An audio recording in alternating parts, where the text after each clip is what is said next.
Class computer science के अंदर spreadsheet software पे हम बात कर रहे थे। आज हम उसके फर्दर क्वेश्चन पे बात करेंगे। पहला क्वेश्चन है, what is the difference between active and passive cell. Active cell क्या है? एक ऐसा सेल जिसमें हम डाटा एंटर या एडिट करेंगे, उसको हम क्या बोलेंगे? Active cell. जब भी आप लोगों ने डाटा एंटर करना है या एडिट करना है, सबसे पहले आपने उसको एक्टिवेट करना है। जब भी आप कोई भी सेल एक्टिवेट करोगे तो उसके गिर्द एक बोल्ड रेक्टेंगल अपीयर हो जाएगी, तो आपको पता चल जाएगा कि ये सेल जो है वो एक्टिव हो चुका हुआ है।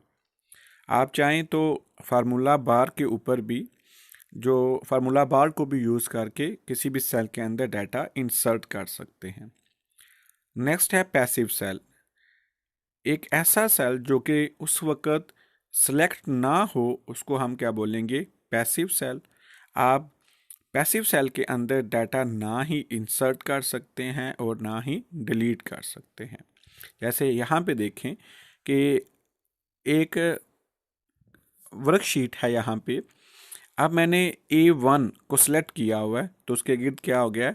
एक रेक्टेंगल शो हो गई है, तो ये क्या हुआ? आपका एक्टिव सेल। अब ये जो सेल है, ये इसके अंदर मैं डाटा इंसर्ट भी कर सकता हूँ, और अगर इसमें डाटा मौजूद हो तो मैं उसको एडिट भी कर सकता हूँ।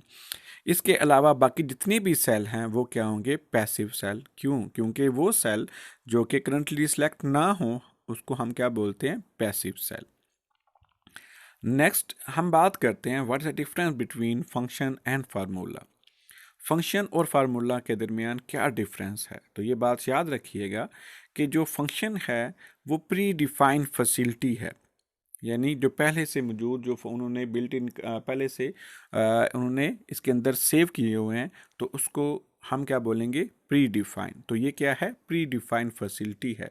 लेकिन जब हम फार्मूला की बात करते हैं तो फार्मूला जो है वो यूज़र डिफाइन करता है, और function it is written in predefined syntax. और जितने भी फंक्शन होंगे उसका जो सिंटैक्स है वो पहले से ही डिफाइन है, आप उसको चेंज नहीं कर सकते। बट जब हम फार्मूला की बात करते हैं तो it is written as required by the user. तो हर एक जो फार्मूला है वो यूज़र अपनी रिक्वायरमेंट के मुताबिक लिखेगा।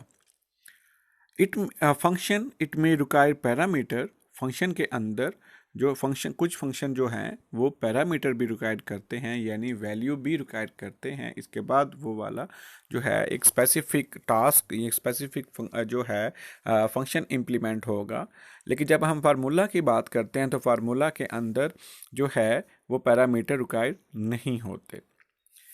Function it is defined by the particular name. हर एक फंक्शन का एक पार्टिकुलर नेम होगा। लेकिन जब हम फार्मूला की बात करते हैं तो एक जो फार्मूला है उसका एक पार्टिकुलर नेम नहीं होगा। यानी कि जो मैं ओवरऑल बताऊं तो फंक्शन एक ऐसा कोड है जो कि पहले से ही डिफाइन शुदा है, और इसके सिंटैक्स भी पहले से ही उन्होंने डिफाइन करके रख दिए हुए हैं।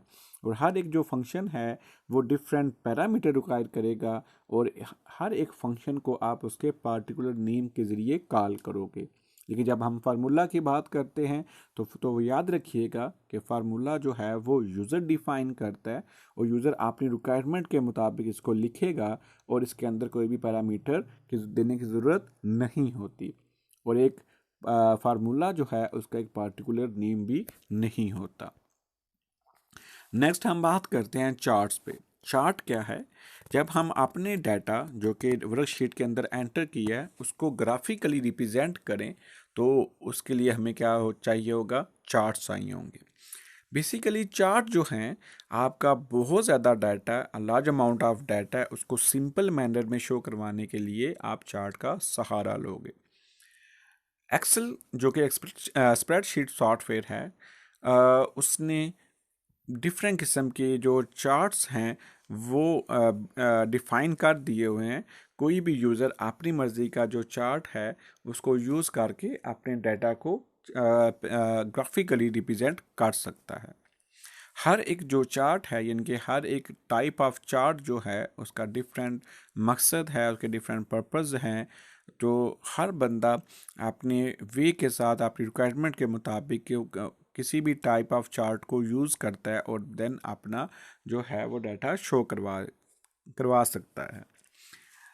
अगर हम टाइप ऑफ चार्ट की बात करें तो हमारे पास फर्स्ट वन जो टाइप है उसको हम बोलते हैं column chart, second one line chart, third